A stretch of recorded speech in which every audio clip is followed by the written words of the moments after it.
What if I told you that the most dangerous part of going to the moon isn't the launch, it's the last 20 minutes of the return?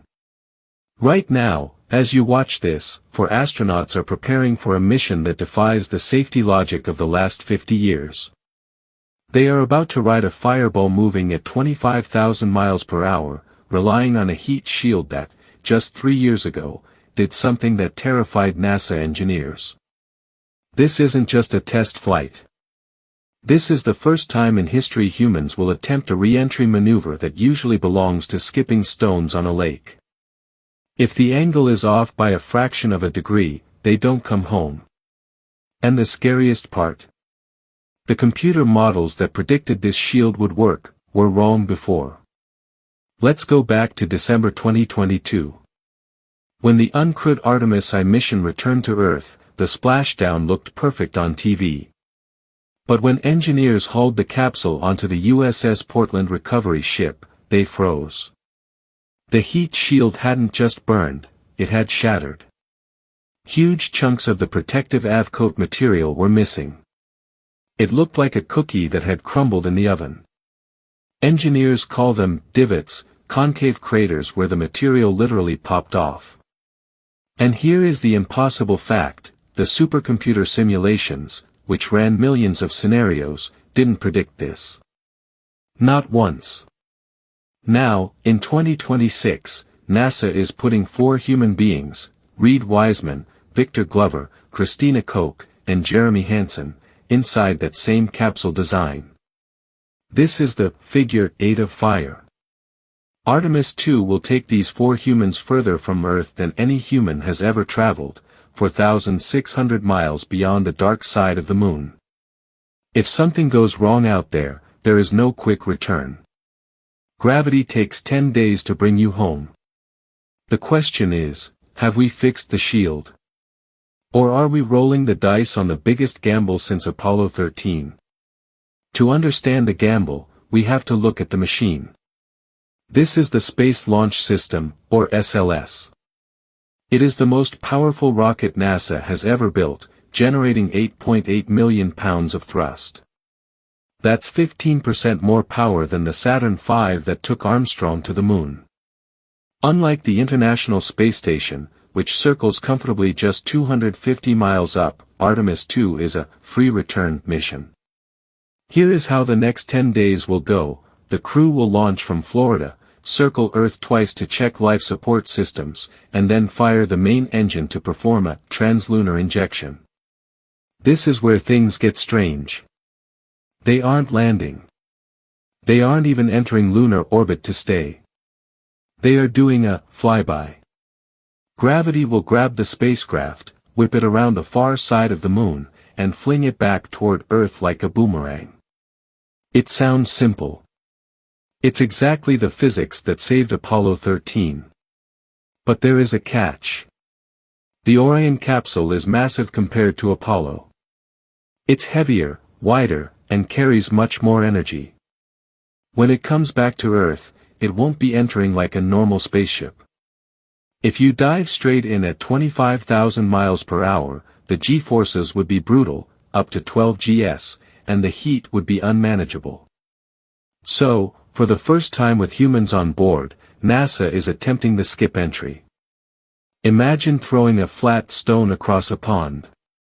If you throw it at the perfect angle, it skips. NASA is going to do that with a 23,000-pound spaceship. They are going to hit the atmosphere, bounce off it back into space to cool down, and then dive back in for the landing. It's elegant. It's brilliant. And if they mess it up, the capsule will bounce too high and drift into deep space forever. I'm about to reveal the hidden permeability flaw that caused the shield to crack, and the terrifying storm shelter protocol for radiation. But if you want to understand the future of humanity without the rocket science headache, hit that subscribe button. We decode the universe every week, and you don't want to miss our upcoming deep dive on the Starship HLS. Is it ready? The mystery of the heat shield started the moment Artemis I touched the water. For 2 years, NASA investigated the divots. They built exact replicas of the shield and blasted them with plasma torches in the Arc Jet facility at Ames Research Center. And what they found was disturbing. The problem wasn't the heat. It was the gas. The shield is made of a material called avcoat. It's an ablative shield. It works by burning away. As it heats up, it turns into gas, carrying the heat away from the ship. But on Artemis I, the trajectory was too efficient. The skip entry maneuver created a strange thermal environment. The heat didn't come in one big pulse, it came in waves.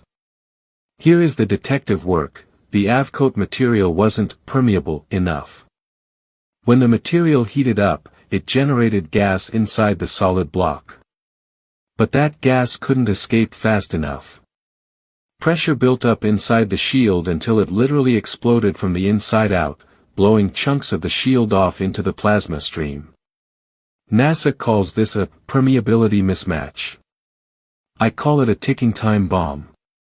For Commander Reed Wiseman and his crew, this news was complicating. NASA had a choice: strip the shield off and rebuild the entire capsule, delaying the mission to 2027, or change the way they fly. They decided that the shield is safe, as long as the chunks don't get too big. They are betting that the char loss won't eat all the way through to the metal skin. This brings us to the reveal: the skip re-entry physics. Why risk this skipping maneuver if the heat shield is fragile? Why not just dive straight in? Because of precision. Apollo capsules were dumb. They fell where physics told them to fall. The Navy had to deploy entire carrier fleets to find them. Orion is smart. By skipping out of the atmosphere, the capsule can effectively fly. It uses the lift generated by its shape to extend its range. It can fly 3,000 miles downrange during the bounce. This allows Orion to land right off the coast of San Diego, within sight of the recovery ship. It also saves the crew's bodies. A direct entry hits you with 7 to 12 gs. It crushes your chest. The skip entry splits that force into two bumps of about 4 gs each. It's a smoother ride. But here is the irony: the maneuver designed to keep the crew safe, the skip, is the exact same maneuver that caused the heat shield to crack, the thermal wave. NASA engineers have spent the last 18 months tweaking the angle of attack, changing the tilt of the capsule by mere degrees, to try and stop the gas from exploding the shield again. But fire isn't the only invisible killer on this trip. Just when you thought the atmosphere was the boss battle, let's talk about the Van Allen belts. Earth is surrounded by two giant donuts of trapped radiation, protons and electrons caught by our magnetic field. The ISS flies under them. Artemis II has to fly through them. Twice. This will be the highest radiation dose humans have received since 1972. And unlike Apollo, which sipped through the belts in minutes, Artemis II is taking a hybrid trajectory that spends hours near the danger zone during the initial orbit checks. What happens if the sun decides to sneeze? If a solar flare or coronal mass ejection hits while they are in deep space, the Orion hull isn't enough. NASA has developed the storm shelter protocol. The crew will have to unstrap, float to the center of the capsule, and physically build a fort out of their stowage bags, food, water, and equipment. Water is excellent at blocking radiation. They would have to huddle inside this pillow fort for up to 24 hours, waiting for the solar storm to pass. But they won't be naked. They will be testing the Astrorad vest. Developed by an Israeli company, this vest is made of high-density polyethylene. It's designed to protect specifically the stem cell-rich organs, bone marrow, lungs, breast tissue. If these vests work on Artemis II, they will be the standard uniform for the trip to Mars in the 2030s. So, here is the question.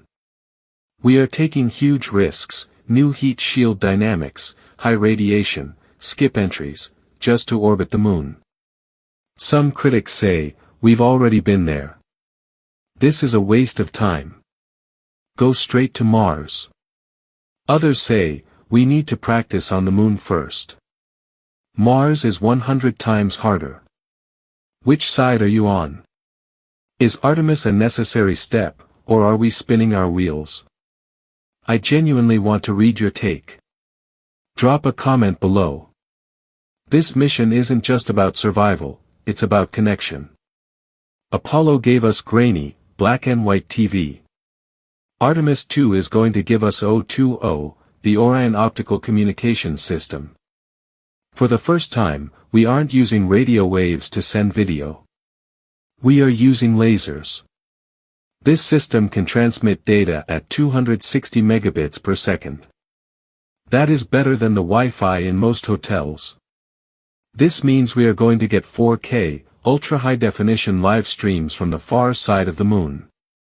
Imagine seeing the Earthrise, that famous blue marble rising over the lunar crater, but in IMAX quality, live. That is the Apollo moment for the TikTok generation. And watch out for the proximity ops demo. Once they reach orbit, the crew will detach from the upper stage of the rocket. Instead of flying away, pilot Victor Glover will take manual control of Orion and try to fly back to the spent rocket stage. He will use it as a target practice to prove that Orion can dock with other ships in the future, like the Starship lander. It's a high-stakes video game played with a billion-dollar spaceship. Despite the risks, the heat shield anxiety, the radiation belts, the skip entry, the mood at Kennedy Space Center right now is electric. We haven't seen a crewed moon rocket on the pad in 50 years. When Reed, Victor, Christina, and Jeremy climb into that capsule this September, they carry the dreams of a generation that missed Apollo. Science is about managing risk, not eliminating it. NASA has checked the math. The shield has been analyzed. The trajectory is set. We are ready to go back. But orbiting the moon is just the warm-up. The real main event is landing. And for that, NASA is waiting on a completely different rocket, SpaceX's Starship. Is it ready? Or will Artemis III be delayed until the 2030s? That's our next investigation. Thanks for watching. The moon is calling. Keep looking up, and I'll see you in the next one.